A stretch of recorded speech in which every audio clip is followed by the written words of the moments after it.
Is our water safe? After break-ins at 2 plants in Kalamazoo, tonight we're taking a look at some of West Michigan's other big water systems.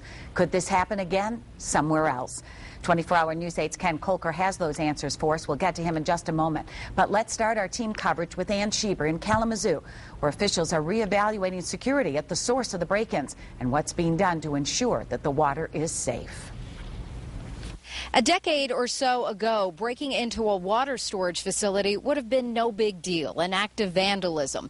And while authorities think that's probably what happened this week, in this day and age with the threat of terrorism, even the most benign event could cause a public scare. I saw a guy pull up in a truck. It was enough to scare this neighbor who called police about a parked car last night at the water tower across the street. I told him there was a guy out here sitting in the dark.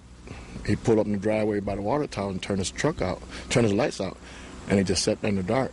Police say it turned out to be nothing, and while tests have shown the Kalamazoo water supply is safe, authorities did think the suspicious incidents were important enough to notify the public.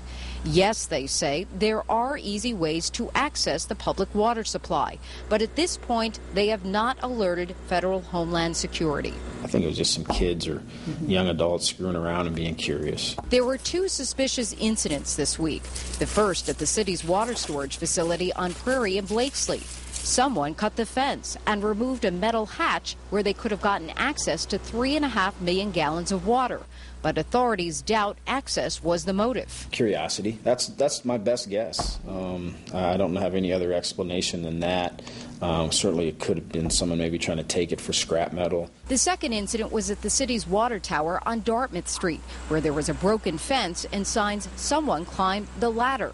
Both incidents raised 2 questions. Why was the public notified about the events days later? Certainly when you get an incident like that, you want to have the facts first. You don't want to put out misinformation, and you don't want to put things out there that you can't take back. And why aren't security measures like cameras and motion detectors in place so authorities know about tampering while it's happening, not later? Once we're at the conclusion of this, Bruce Merchant and I will sit down and talk about what maybe reasonable security measures we can undertake at some of the facilities to catch some of this stuff sooner.